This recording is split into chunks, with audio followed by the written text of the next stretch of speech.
Welcome to this section. In this section, we'll be looking at how to use the in and not in function. Now, the in and not in function is very similar to the equal to and not equal to function that is used, that we kind of used in the previous class.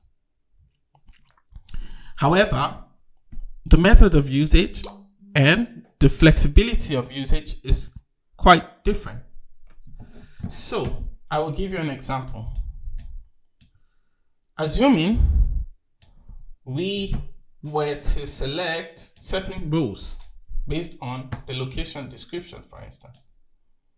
Now, we have this data set that we have been using, the crimes data set, and we'd like to select rows where we have a sidewalk or a street or a resident, right? So in this case, we have what we would have written as where, for instance, location, description. So we want to select three different types of rows. So we have location description is equal to sidewalk, for instance.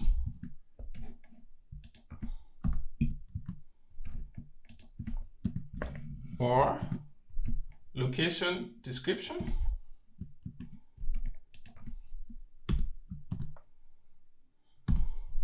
is equal to street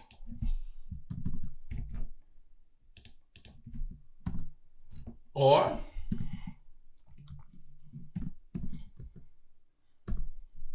location description is equal to resident, right? So in this case, we can decide to write like three different or statements or two different or statements just so that we can accommodate all these different instances. However, what the in statement, so when we come here and maybe we should select the location description so then you can see the impact on the query. So then here, what do we have when we run this query, for instance?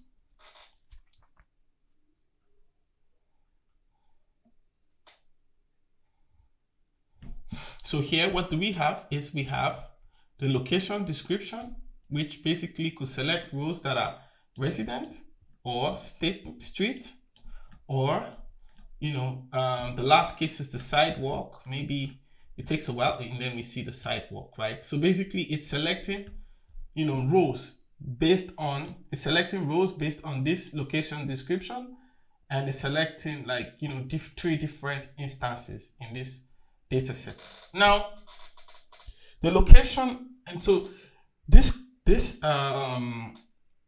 query that we have written is quite long because then we have to repeat the location description a couple of times using the or statement.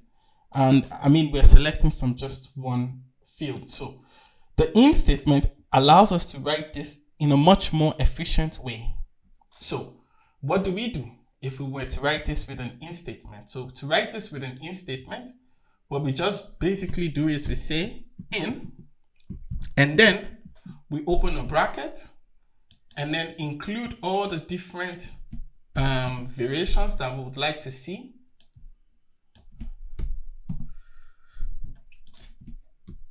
So what are we trying to do here? So basically we're trying to select all these use cases, all these fields from this data set where location is in either of these cases, right?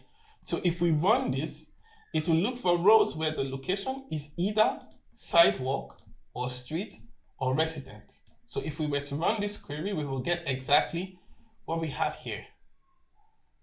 Now, the arrangement might be different because we are not restricting the arrangement for the moment, but it will still be the same data set. So basically that.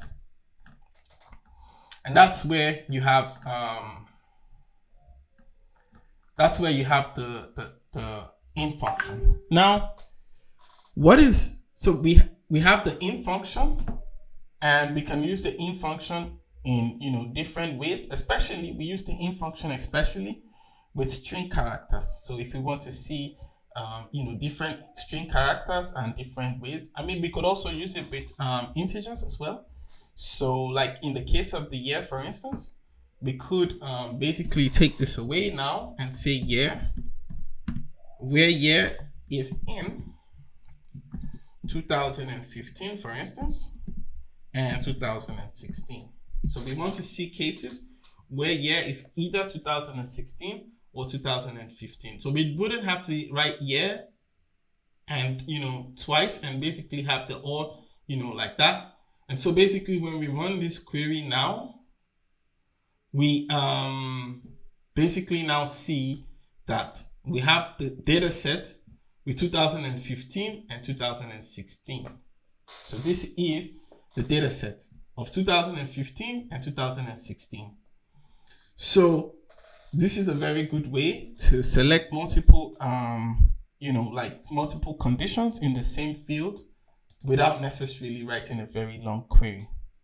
Now if you were to write the inverse of this, so the inverse is actually not in. So if we do not want to see the years, we don't want to see the data set for years where we have 2015 and 2016, then what we do here is we say where year is not in 2015 and 2016. So what do we have here? We have not in.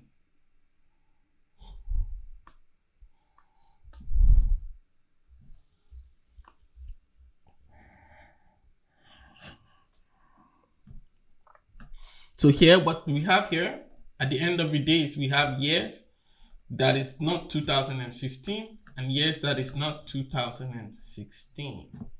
So this is what we have here.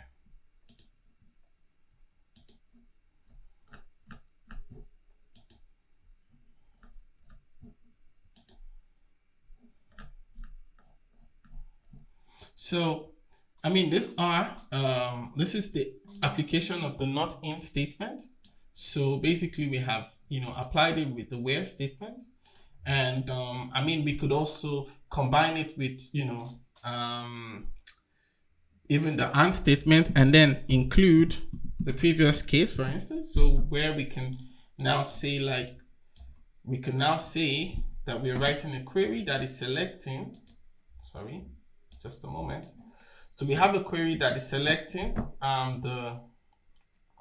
we're selecting all these data sets where the year is not in 2015 or 2016 and the location description is in sidewalk, street, or resident. So by the time we run this query, we won't see the data set containing these 2 years, but we must see either of this in our data set. So here we see, like, for the years, you can never see a 2015 or 2016. And at the same time, you will see the sidewalk, street, or resident in the case of the location description. So basically, this is the final case. And thank you for coming to this class. See you in the next one. Thank you.